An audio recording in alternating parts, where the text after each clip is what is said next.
श्री गणेशाय नमः। तो प्रिय बंधुओं, इस प्रकार से राजा ऋतुपर्ण और बाहुक ये दोनों कुंडिनपुर नाम के नगर में पहुंच गए।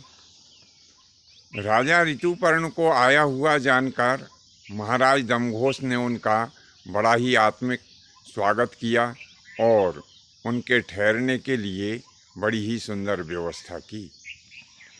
एक उचित स्थान पर बाहुक को भी ठहरा दिया गया।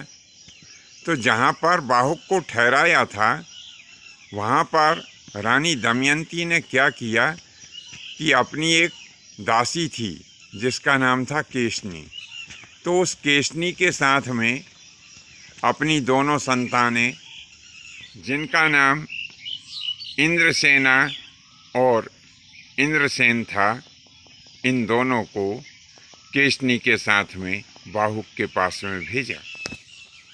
जब केशनी बाहुक के पास में पहुंची तो कहने लगी कि हे बाहुक, मेरे मन में कुछ प्रश्न हैं, यदि तुम्हारे पास में उनका यथोचित उत्तर हो तो उत्तर ज़रूर देना। बाहुक कहने लगा कि हे केशनी, तुम निश्चित ही अपने मन में जो प्रश्न है वह प्रश्न मुझसे पूछ सकती हो। यदि मेरे पास में उनके उत्तर होंगे तो मैं आपको अवश्य ही वो उत्तर दूंगा।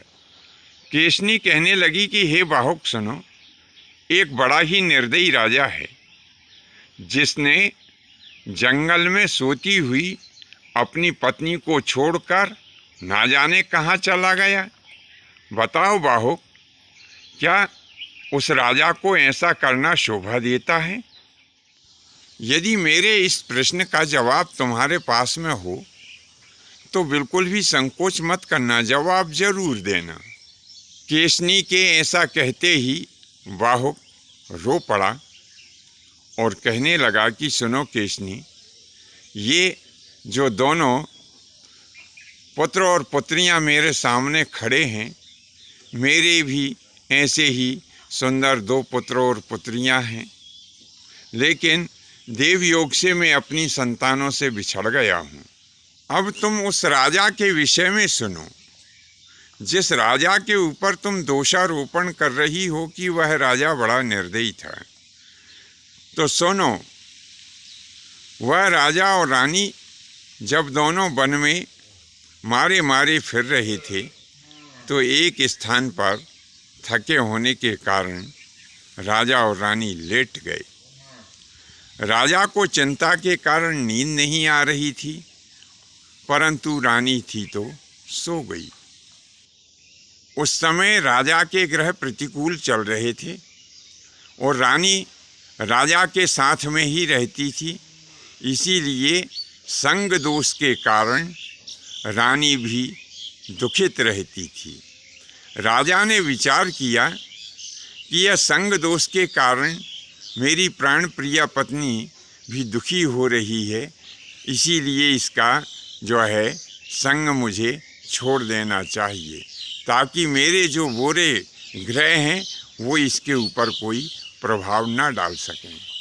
क्योंकि वह राजा अपनी प्राण प्रिय रानी को बहुत ही प्यार करता था, इसीलिए उसने सोती हुई अपनी प्राण प्रिया को वहीं पर छोड़ दिया और चला गया। इस समय वह राजा किसी दूसरे राजा के यहाँ अश्वपाल यानी घोड़ों के सहीस के पद के ऊपर नियुक्त हो गया है। हे केशनी, इसमें उस राजा का कोई दोष नहीं है। समय आने पर वह अपनी पत्नी से और बच्चों से भी मिलेगा और पुनः अपना जो राज्य उसका खो गया है वह राज्य भी उसे प्राप्त होगा, यह निश्चय है। बंधुओं, आज के लिए बस इतना ही। शेष फिर कभी नए विषय के साथ में आपकी सेवा में उपस्थित होंगे। आज्ञा दीजिए। धन्यवाद। जय माता की, जय परशुराम जी की।